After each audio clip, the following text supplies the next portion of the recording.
C'est genre, tu me dis, tu peux le faire, c'est un encouragement, genre, tu peux le faire, je crois en toi, ou c'est tu peux le faire, je peux le faire, c'est bon, je peux commencer? Alors, ça fait un petit moment que j'ai pas fait de vidéo, et comme justement ça fait un certain temps, je me dis, il faut à tout prix que la prochaine soit bien, donc du coup je cherche le livre parfait, donc peut-être que j'ai des standards trop élevés et que... Enfin, du coup j'ai lu beaucoup de débuts de livres, j'ai pas été satisfaite, et ça fait peut-être 2 semaines ou un truc comme ça, que j'essaye comme ça, de trouver le livre parfait pour commencer l'année, et le constat est qu'il n'y a pas de livre parfait pour commencer l'année, et que, en plus, je vais parler d'une déception, et même d'un abandon, qui est donc Intermezzo de Sally Rooney. Alors, de quoi ça parle? C'est, comme souvent, on va suivre une bande de jeunes avec elle, de jeunes et de relativement moins jeunes. On va les suivre, en fait, dans leur aléa amoureux, dans leur questionnement existentiel, et j'ai l'impression de lire exactement le même livre qu'elle a écrit, je sais plus, il y a 2 ans ou un truc comme ça.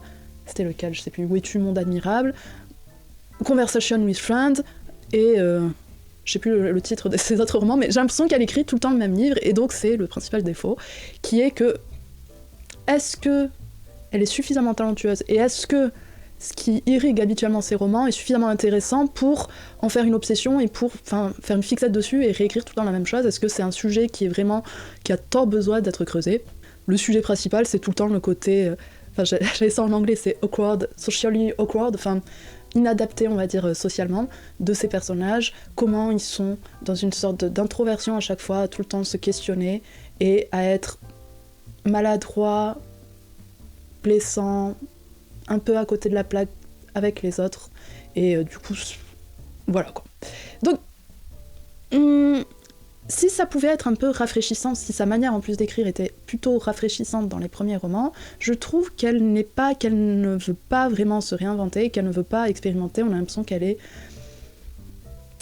Je sais pas, qu'elle est satisfaite de ce qu'elle fait, de son style, et qu'elle n'a pas envie d'explorer d'autres territoires, et c'est un peu dommage parce que son territoire est un peu refermé sur lui-même, un peu replié, et voilà, et pour le lecteur, c'est chiant. Et en fait, je suis à la page 150 sur 400 pages, je crois, à peu près, et je vois comment les portes possibles de son monde se sont refermées presque dès le départ. Et c'est intéressant parce qu'en fait, dès qu'on raconte une histoire, dès qu'on commence un roman, on sait que ça va être la réduction d'un monde.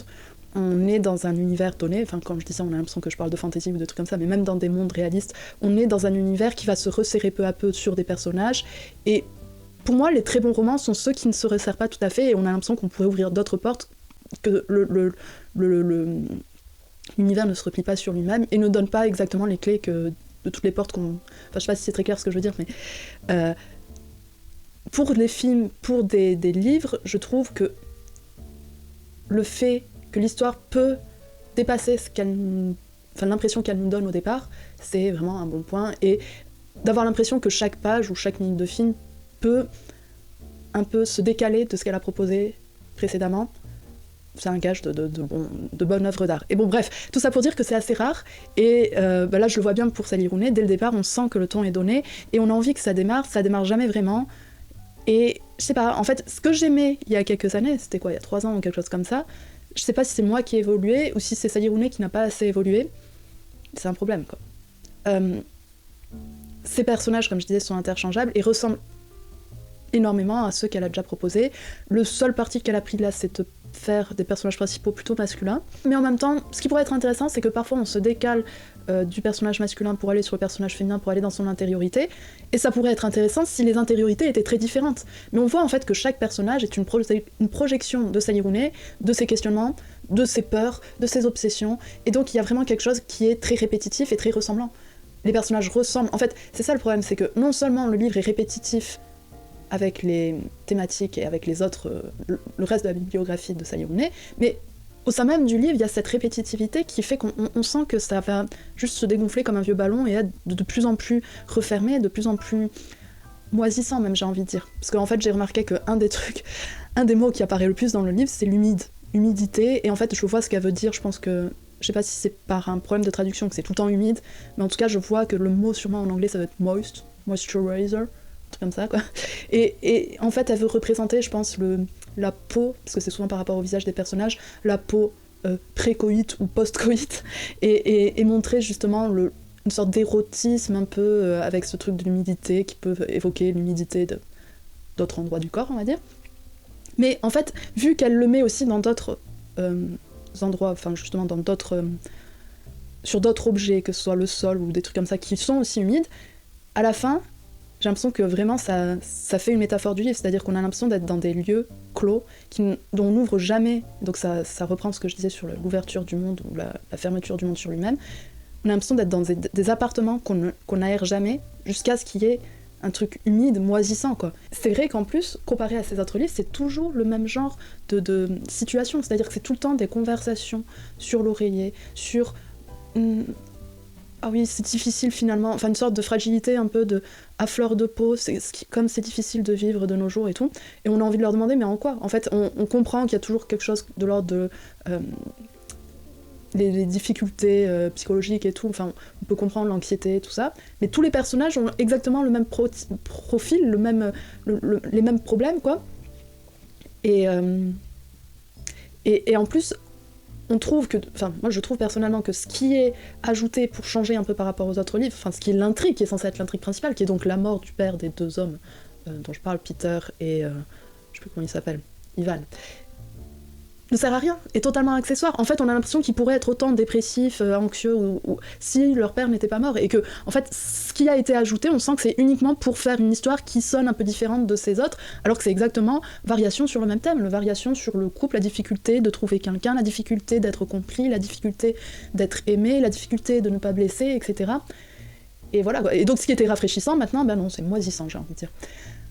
Par ailleurs, je crois que j'avais déjà dit ça la dernière fois sur les scènes de sexe, que je trouvais assez réussies avant, et maintenant, en vieillissant, je trouve déjà qu'elles sont... Je me répète moi-même, mais c'est vrai que c'est répétitif avec les autres livres, mais il y a vraiment un truc qui me fait réfléchir en fait sur la question, sur la notion du consentement tel qu'il est mis en scène dans les œuvres actuelles qu'ils se veulent safe, je pense.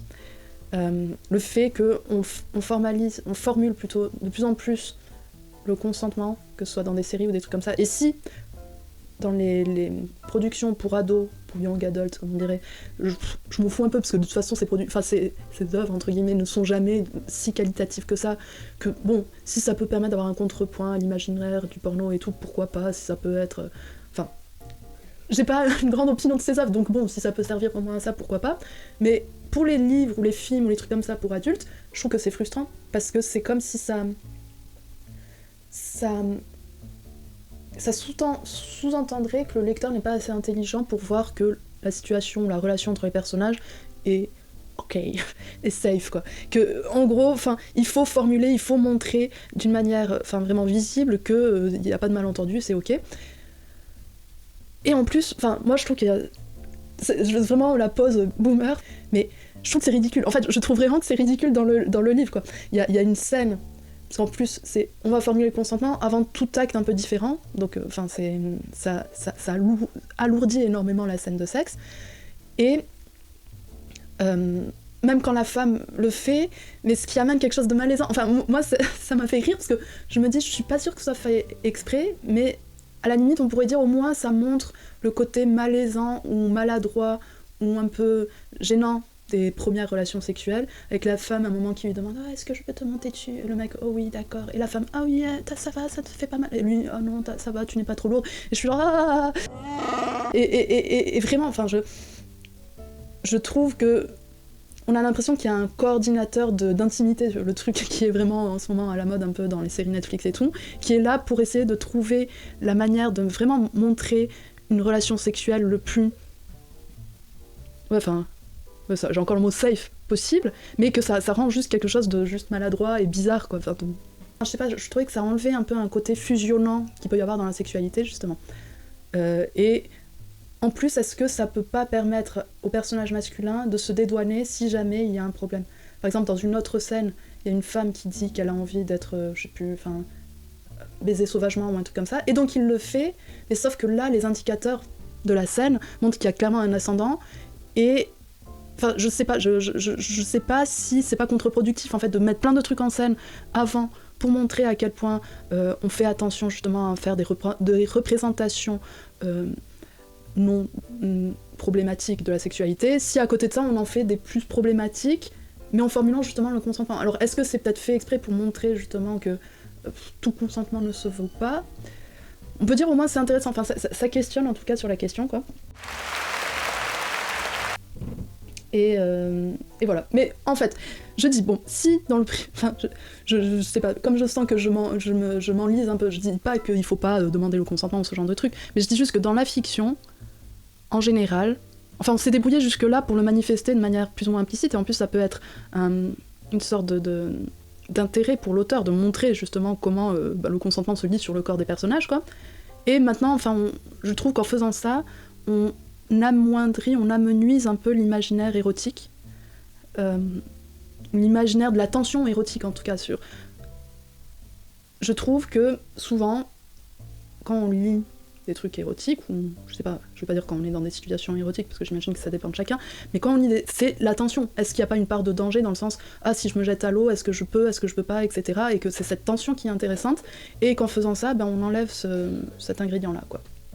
Bref.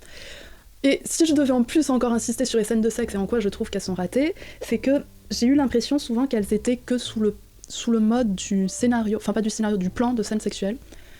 J'ai remarqué moi-même que quand j'en écris, c'est des scènes qui sont un peu plus délicates, on va dire, à écrire, parce que on peut avoir une pudeur, une gêne ou ce genre de truc. Et moi j'avais remarqué que souvent c'était bien de faire un plan avant, pour voir à peu près ce qu'on a envie, qu'est-ce qu'on a envie de provoquer autant en termes de sensations, la chorégraphie aussi, une sorte de chorégraphie. Et à ce stade-là, il y a quelque chose d'un peu immature et infantile, et qui me fait penser un peu quand on est gamin et qu'on fait baiser nos poupées ou ce genre de trucs, les Barbies en disant oh oui, c'est bon, vas-y, plus fort, ce genre de trucs. Et en fait, j'ai l'impression qu'elle est restée à ce stade-là un peu, quoi. Ce truc de... Il y a un truc de... On a l'impression que Sayurune ne fait que développer sous plusieurs modes le type de sexualité qu'elle-même aimerait, sur laquelle elle-même fantasme, et en même temps on me dira oui, je pense que tous les auteurs, enfin Houellebecq certainement que c'est très ça, et tout, mais sans essayer de décaler un peu la chose, ce qui fait que les scènes se ressemblent énormément de l'une à l'autre. J'en ai lu je crois 3 ou un truc comme ça, et on a l'impression que c'est toujours le même truc, quoi. C'est l'homme qui est très élogieux avec la femme, avec son corps, avec ce qu'elle fait, il formule beaucoup ce qu'il ressent, oh oui c'est bon, et ce genre de truc, et moi, enfin voilà, vraiment, moi je m'imagine la gamine en train de faire ça avec un oui c'est bon, vas-y, oh oui, là, comme ça. Bref, donc, et ce qui fait m'interroger sur le fait que le script, si le script des scènes de sexe ressemble à un script et n'a pas été plus étoffé littérairement, c'est peut-être aussi le cas pour le reste des scènes, parce que je crois que je le disais déjà avant pour Sayurune, il y a quelque chose d'un peu didascalique, qui était un point positif, je trouvais, sur la gestuelle. Je trouve que c'est ce qu'elle gère le mieux, elle arrive à mettre un naturel dans la manière dont les personnages interagissent, mais sauf que les dialogues sont parfois tellement à côté de la plaque que ça peut gâcher un peu tout ça, quoi. Son récit, sa narration ne se construit que de dialogues, de légère didascalie et d'introspection intérieure, chiante et répétitive, sur les personnages, à quel point ils sont tristes, malheureux, inadaptés, et au bout d'un moment, quand on comprend que le texte ne sera que sur ce mode-là, qu'il y aura certainement pas d'autre chose, pas d'autre ouverture, quoi, comme je dis, je reviens sur le fait qu'on sent que ça se clôt sur soi-même, que ça se replie, et que voilà, quoi. Et c'est auto-centré, pas dans le sens nombriliste, enfin narcissique ou ce genre de truc, mais dans le sens où chaque personnage est centré sur lui-même, et ça empêche tout dialogue, ça empêche toute compréhension les uns des autres, et au bout d'un moment, c'est juste pénible, quoi. Donc voilà, je crois que j'ai fait à peu près le tour sur ce livre, qui est Intermezzo. Donc le titre, je crois qu'il fait référence à un coup dans les parties d'échecs. Pareil, les parties d'échecs, en tout cas au stade où j'en suis, ne sont pas très intéressantes. Ça sert juste de point de liaison entre deux personnages. Et voilà, quoi. Je trouve qu'elle s'intéresse pas assez, en fait, au monde qu'elle essaie de mettre en place, sur leur métier ou ce genre de truc. Et ça manque de curiosité, qui est quand même pour moi un gros problème. Parce que si on s'intéresse pas à ces personnages et qu'on s'en sert juste comme prétexte pour mettre nos propres peurs et nos propres obsessions, quoi, je sais pas si c'est vraiment utile, quoi. Justement, les échecs, l'autre il est avocat, enfin c'est vraiment des accessoires, mais Alors qu'à côté de ça, je trouve, enfin pour sauter sur autre chose, c'est que leurs vêtements, leur appartement, on voit qu'il y a quelque chose de très décoré, de bon goût. Enfin, ils portent des cachemires, des trucs comme ça, alors que je crois pas... Enfin, l'avocat si, mais après les autres personnages ne sont pas vraiment très élevés socialement. Il y a vraiment un truc de... En fait, je sais à quoi ça m'a fait penser hier, c'est au cinéma de Sofia Coppola, quoi. C'est vraiment le truc de... Ils portent toujours la belle fringue, ils sont tout le temps dans l'appart avec la bonne lumière et ce genre de truc, quoi. Et ouais, ça me fait penser, enfin, je crois qu'elle était décrite au début de sa carrière comme une autrice marxiste, et je vois pas trop en quoi, à part une relation entre deux personnages où il peut y avoir un ascendant par rapport au fait que la femme, la jeune femme, je crois qu'elle a comme un compte OnlyFans ou un truc comme ça, et que le gars il lui paie, et que du coup c'est vrai que sur leur relation, on peut se demander c'est quoi exactement, sur quel plan il se situe, est-ce que c'est son employeur, est-ce que c'est son petit ami, etc. C'est pas non plus très... Enfin, ça peut être des questionnements qui sont après rapidement empiétés sur oh là là, qu'est-ce que je suis mal, et gna gna gna, et qu'est-ce que je suis inadapté socialement, quoi. C'est tout le temps le même truc, quoi. Bref, je vois pas trop en quoi c'est une autrice marxiste. Il y a un personnage qui vaguement a fait des livrons Uber ou un truc comme ça à vélo. Il a arrêté, il explique pas vraiment pourquoi. En tout cas, au stade où j'en suis. On les voit jamais vraiment dans leur travail. On les voit jamais vraiment comme rouage, on va dire, d'une société capitaliste ou ce genre de truc, mais tout le temps sur le côté assez dépolitisant de la sentimentalité, quoi, de ce genre de choses. Donc je vois pas en quoi, peut-être que dans ses précédents il y avait plus au niveau des dialogues, peut-être qu'il parlait plus de ça, mais je crois que c'était très plaqué, c'était pas mis en scène, quoi, donc ouais. Voilà. Donc si vous voulez lire Sayurune, je sais pas si c'est celui-là qu'il faut que vous lisiez, ça me fait douter sur les autres, quoi. Je me dis, ouais, est-ce que c'est moi mes goûts, peut-être que j'ai lu plus de trucs, donc je vois plus les défauts maintenant d'une littérature que je ne détestais pas avant. C'est possible. Enfin, proposez-moi des livres, parce que franchement en ce moment je sèche, et je vous dis à bientôt. Je vous remercie de m'avoir regardé, et je vous dis... Voici le second numéro du magazine littéraire Shinichini, qui cette année s'intéresse à la critique littéraire, mais aussi à la droitisation dans le milieu éditorial, au purple washing dans les librairies, et qui propose aussi 2 interviews, dont celle de Philippe Génada, qui est cette année au Goncourt, soit dit en passant. Il est au prix de 14,90€ en format papier, 4,90€ en format PDF. Vous pouvez avoir toutes les informations en barre d'infos. Je vous remercie de m'avoir écouté.